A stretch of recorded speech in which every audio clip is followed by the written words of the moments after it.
रागिनी को लेकर परेशान। राधिका, उसके साथ जो भी हुआ उसमें तुम्हारी कोई गलती नहीं थी। तुमने सुनी ना दादी की बात, सही कह रही थी। हो सकता है कि मौसम की वजह से उसकी तबीयत खराब हुई होगी। नहीं दर्पण जी, जब से हम आपकी जिंदगी में लौट कर आए, आप पर या फिर आपके परिवार पर कोई ना कोई मुसीबत आ रही।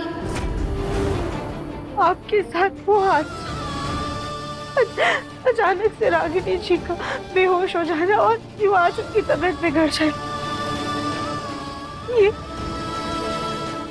ये सब हमारी वजह से ही हो रहा है।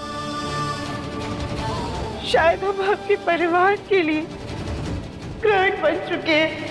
अब मैं तुम्हें कैसे बताऊं कि जिसे तुम मेरा परिवार समझ रही हो वो मेरा परिवार है ही नहीं। शायद कभी हमें आपकी जिंदगी में लौट कर वापस आना ही नहीं चाहिए था।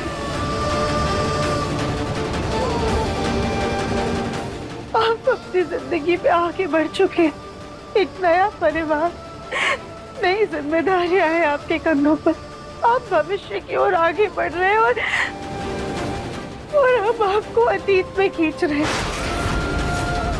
वैसे भी जिंदगी अतीत में नहीं बल्कि वर्तमान और भविष्य में होती है। कभी कभी तो हमें ऐसा लगता है कि भोलेनाथ ने हमें शायद इसलिए अलग किया था क्योंकि हम आपके लिए शुभ नहीं थे। शायद हमारे प्यार में कोई कमी थी। और वैसे भी अब इस घर में, इस परिवार में हमारे लिए कोई जगह नहीं है।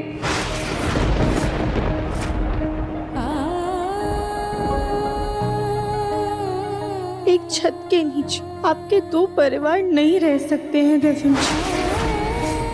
ये ठीक नहीं होगा, ना हमारे परिवार के लिए, ना हम दोनों के लिए, ना ही हमारे बच्चों के लिए। बच्चे आज हमारी दुविधा नहीं समझ पाएंगे, लेकिन जब वो बड़े हो जाएंगे तो हमारे पास उन्हें देने के लिए कोई जवाब नहीं होगा। इसलिए बेहतर ये है कि हम यहाँ चले जाएं।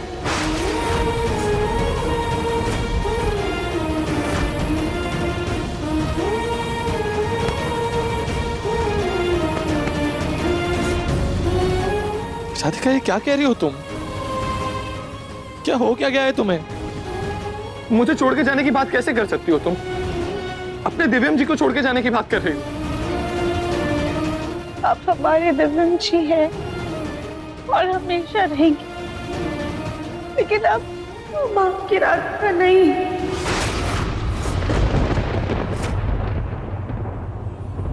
आपकी जिंदगी में आप रागिनी जी, और हम उन्हें तकलीफ नहीं दे सकते। एक औरत होते हुए हम दूसरी औरत का घर नहीं उजाड़ सकते हैं दिव्यम जी। राधिका, राधिका मेरी बात सुनो।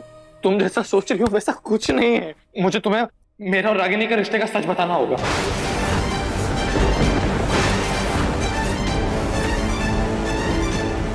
हाँ राधिका, जैसा दिखाई दे रहा है ऐसा बिल्कुल नहीं है। असल बात तो यह है राधिका कि मैं और रागिनी पति पत्नी।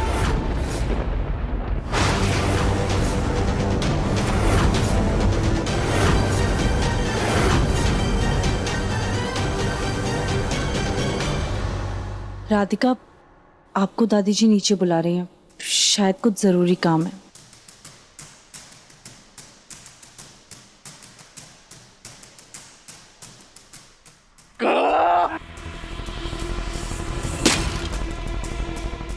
दिव्यम जी।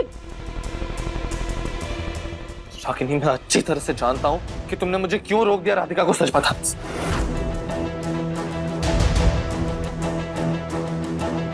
तुम्हें सोनू की फिक्र है और एक माँ होने के नाते ये फिक्र जायज भी। लेकिन मैं राधिका को सच बताऊंगा तो वो तुम्हें इस घर से कहीं नहीं जाने देगी, और ना ही सोनू को। तुम जानती नहीं मेरी राधिका को। उसका दिल और उसका मन अति सुंदर है। ना उसे तुमसे कोई गिला होगा, ना वो सोनू से कोई दूरी रखेगी। लेकिन ये पति पत्नी का झूठा रिश्ता और नहीं निभा सकता मैं। गलत को सही करने का वक्त आ गया है रागिनी। मैंने सोनू को अपना बेटा माना है तो जिंदगी भर सोनू मेरा बेटा ही रहेगा रागिनी। लेकिन हमारे रिश्ते का सच मुझे राधिका को और सबको बताना ही होगा। ये तो सब बिगाड़ने पे तुले हुए हैं। अब इन्हें रोकने के लिए हमें कोई नया आइडिया सोचना पड़ेगा। फिर रागिनी, ठीक है दिव्यम जी, हम भी आपको ऐसे तड़पता हुआ नहीं देख सकते। अगर आपको ऐसा लगता है कि राधिका को सच बता देने से सब कुछ ठीक हो जाएगा तो जाइए और जाकर राधिका को सब सच बता दीजिए। हम अब आपको नहीं रोकेंगे। Thank you so much Ragini. मैं अभी जाके राधिका से बात करता हूँ, उसे हमारे रिश्ते का सच बताता हूँ। एक सेकंड दिव्यम जी, लेकिन राधिका को सच बताने से पहले मम्मी जी के बारे में एक बार सोच लीजिएगा। क्या मतलब? आप तो जानते हैं ना, मम्मी जी सोनू से कितना प्यार करती है, सोनू को अपने जिगर का टुकड़ा मानती है, उनकी दुनिया का सबसे रोशन कोना। जरा सोचिए, अगर उन्हें ये बात पता चल गई कि जिन्हें वो आज तक अपना खून समझती आई है वो असल में उनका खून है ही नहीं, तो उनपे क्या बीतेगी। इतना बड़ा धोखा, इतनी बड़ी चोट, शायद वो बर्दाश्त ही ना कर पाए। हमें तो ये सोच के ही डर लग रहा है कि अगर उन्हें ये बात पता चल गई तो शायद उन्हें कुछ हो ना जाए। माँ को ऐसा कुछ नहीं होगा रागिनी, तुम फिक्र मत करो। मैं खुद जाके माँ से बात करूंगा। इनफैक्ट राधिका से कुछ भी बात करने से पहले मैं सबसे पहले माँ से जाके बात करूंगा। मैं जानता हूँ कि वो मेरी बात समझेंगी। मुझे पूरा यकीन है कि वो मेरा सच समझेंगी रागिनी, और वो सोनू को उतना ही प्यार करेंगी जितना आज तक करती आई है, और लड्डू को भी उसी प्यार से अपनाएंगे। सब कुछ ठीक हो जाएगा, ट्रस्ट मी।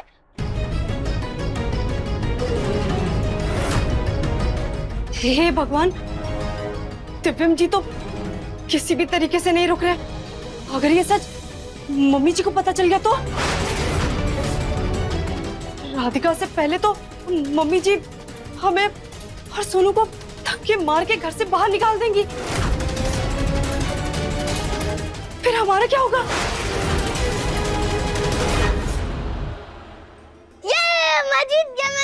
मैं जीत गया। हाँ हाँ, हमारा राजा बेटा जीत गया। सोनू तो दादी की शान है ना। हमारा राजा बेटा। दादी, आप मुझसे ज्यादा प्यार करते हो या पापा से? ओहो, ये तो बड़ा मुश्किल सवाल पूछ लिया सोनू ने दादी से। लेकिन वो क्या है ना कि दादी आप दोनों से बहुत ज्यादा प्यार करती है, लेकिन सोनू दादी का लाडला है।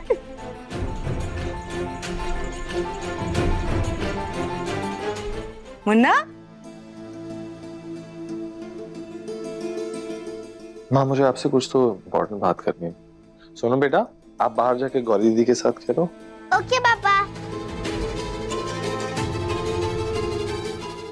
पता है मुन्ना, हम जब भी सोनू को देखते हैं ना, हमें तेरा बचपन याद आता है।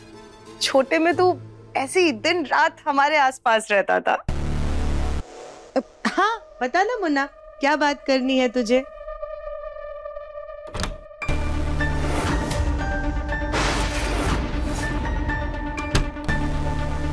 माँ, बता ना मुन्ना, क्या बात है? एक्चुअली मुझे आपसे कुछ बहुत इम्पोर्टेंट बात करनी थी। हाँ हाँ बता। क्या हुआ बेटा?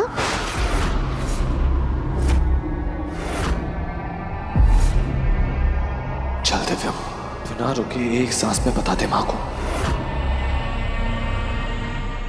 माँ मुझे माफ कर देना, लेकिन पिछले 5 साल में मैंने आपसे एक बहुत बड़ी बात छुपाई है। रागिनी मेरी पत्नी नहीं, सोनू मेरा बेटा नहीं। वो सिर्फ रागिनी का बेटा है, कोई और है। ये तो क्या कह रहा है मुन्ना? सोनू हमारा पोता नहीं है। ये कैसे?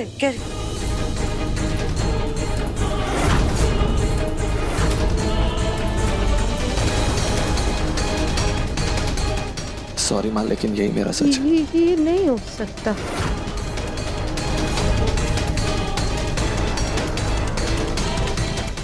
माँ, माँ क्या हो रहा है? माँ, माँ, माँ, माँ, माँ।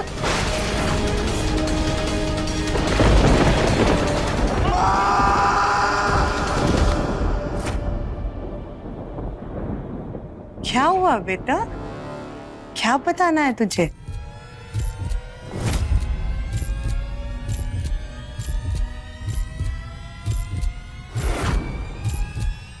बोलना बेटा, क्या बात है? एक्चुअली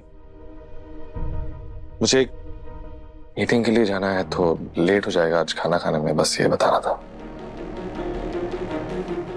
तू भी ना डरा दिया हमें।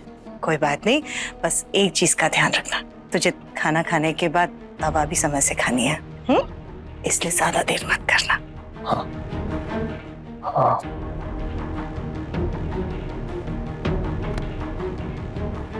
मुन्ना बेटा, सब ठीक है ना?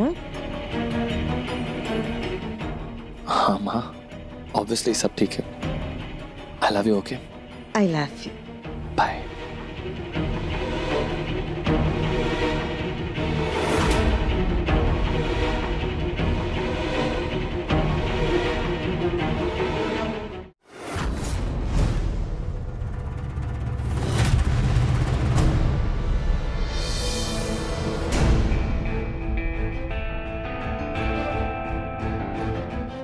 दिव्यम जी, उस वक्त हमारी बात अधूरी रह गई थी। आप कुछ बताना चाहते थे हमें? जो सच मैं तुम्हें बताना चाहता हूँ राधिका, उस सच की जंजीरों ने मेरी माँ की जिंदगी को बांध रखा है। हाँ राधिका, मैं कहना चाहता था कि जो भी हुआ उसके लिए तुम खुद को दोषी मत मानो, और प्लीज इस घर से जाने की मत सोचना। मैं तुम्हारे और लड्डू के बिना नहीं रह सकता।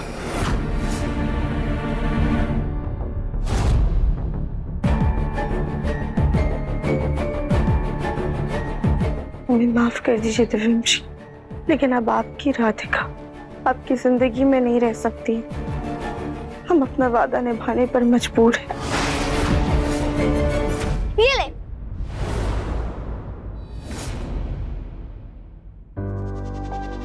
ये ले, मैं भी खेलूं? नो, हम ऐसे टैकी बच्चों के साथ नहीं खेलते। टैकी मतलब जिसके ऐसे गंदे से कपड़े हो, ऐसे ऑयली चंपू जैसे बाल हो, जिसकी एक सिंपल सी छोटी हो, उसे हम टैकी कहते हैं, समझी?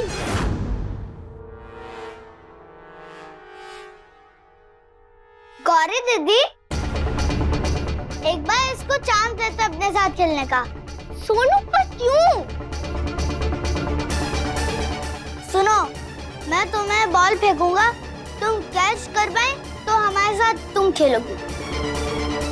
हाँ, रेडी?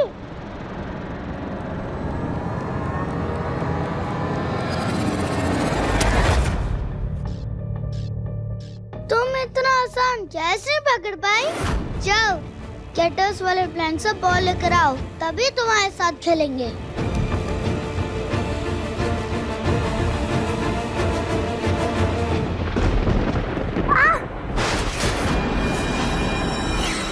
सोनू बेटा, दादी, मुझे हाथ में लग गया, खून निकल रहा है। लड्डू, राधिका, इसे हमसे दूर रखो। और हमें दादी कहने की जरूरत नहीं है, क्योंकि हम इसकी दादी नहीं है। माची, आप ये क्या बोल रही है? लड्डू भी तो इसी घर की बेटी है ना, आपकी पोती है वो। लेकिन तुमने हमें इस बात का सबूत तो नहीं दिया ना कि ये हमारी पोती है, तो हम तुम्हारी बात कैसे मान लें? मम्मी, मुझे हाथ में लग गया था, इसलिए मैं दादी के पास गई थी। आपको ये चोट कैसे लगी?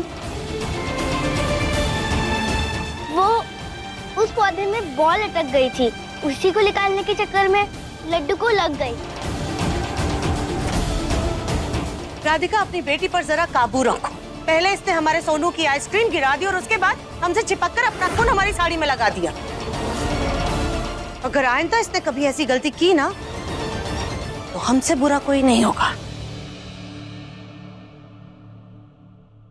चलो सोनू बेटा। गौरी, तुम भी चलो।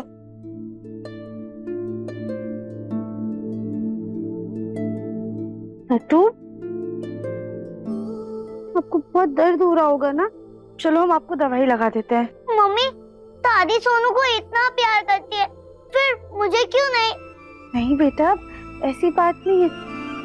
दादी आपसे भी बहुत प्यार करती हैं, पर अभी हम नए नए आए हैं ना इस घर में, इसलिए दादी आपको अच्छे से जानती नहीं है। लेकिन जब दादी जान जाएंगी कि उनकी पोती का मन अति सुंदर, तो वो आपसे भी सोनू जितना प्यार करेंगी। ठीक है?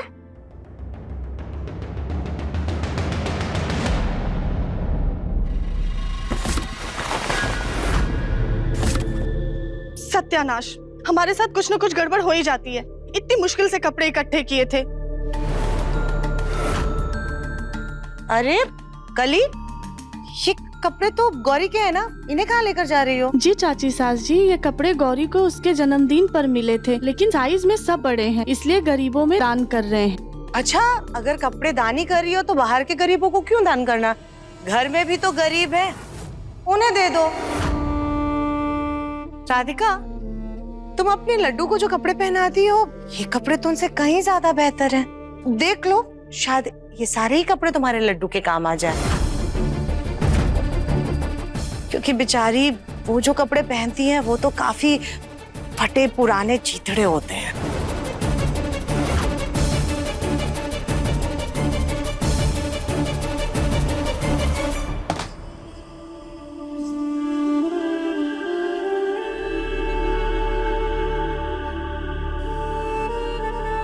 लड्डू को उसकी बड़ी बहन के कपड़े मिलेंगे तो उसका चेहरा ही खिल उठेगा। और वैसे भी बहनें तो होती हैं प्यार बांटने के लिए, इससे उनका प्यार और भी ज्यादा गहरा होता है। करी भाभी, आप लड्डू के लिए 2-3 कपड़े निकाल दीजिएगा।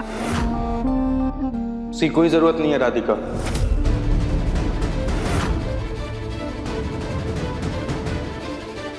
कली, तुम ये सारे कपड़े दान में ही दे दो, अब इनकी कोई जरूरत नहीं है। चाहे कोई लड्डू को इस घर में अपनाए या ना अपनाए, लेकिन राधिका हमेशा से मेरी बहन है, और मैं लड्डू का मामा और लड्डू मेरी भांजी। और मैं लड्डू के लिए ये नए कपड़े खरीद कर लाया हूं, और उसे किसी के उतारे हुए कपड़े पहनने की कोई जरूरत नहीं, फिर चाहे वो उसकी बहन ही क्यों ना हो।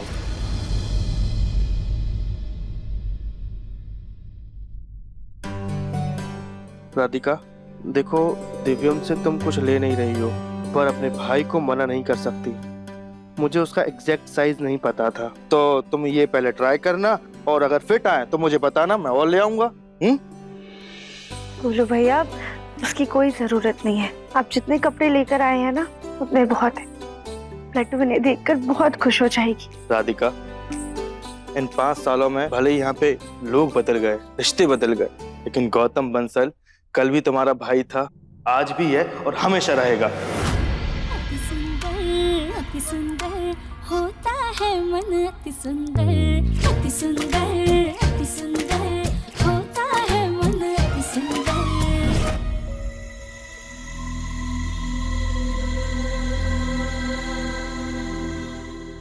वाह, कितना सुंदर कमरा है ये। लड्डू बेटा, हाँ अंदर आओ। ये क्या बना रहे हो आप? इसको समझने के लिए बहुत स्मार्ट होना पड़ता है, जो तुम हो नहीं, इसलिए जाओ यहाँ से। सोनू, क्या तरीका होता है ये अपनी बहन से बात करने का? Very bad. लड्डू बेटा, हम ना आपके भाई का साइंस प्रोजेक्ट बना रहे हैं स्कूल का। तो सोनू का प्रोजेक्ट आप क्यों बना रहे हो? मैं क्यों बना रहा हूँ? क्योंकि कभी कभी ना स्कूल वाले बच्चों को बहुत डिफिकल्ट प्रोजेक्ट दे देते हैं जो वो पूरा नहीं कर पाते, इसीलिए उन्हें अपने मम्मी पापा की हेल्प लेनी पड़ती है, इसीलिए मैं बना रहा हूँ। मेरे स्कूल में तो ऐसा नहीं होता है, क्योंकि तुम्हारा स्कूल छोटा और गरीब बच्चों के लिए है। सोनू, इतना समझा रहा हूं मैं तुम्हें, फिर भी तुम्हारी बदतमीजियां खत्म नहीं हो रही। अब अगर जो तुमने लड्डू को कुछ भी उल्टा सीधा कहा ना, तो पापा तुम्हें तुम्हारा प्रोजेक्ट पूरा करने में हेल्प नहीं करेंगे। सॉरी पापा।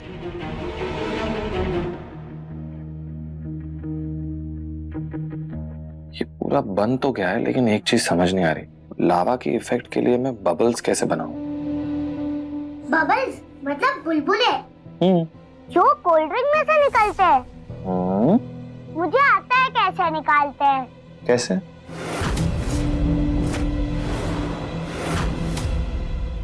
वो राधिका कम थी क्या, जो ये लड्डू भी दिव्यम जी के आसपास मंडराती रहती है। इन दोनों माँ बेटी का जल्दी कुछ करना पड़ेगा।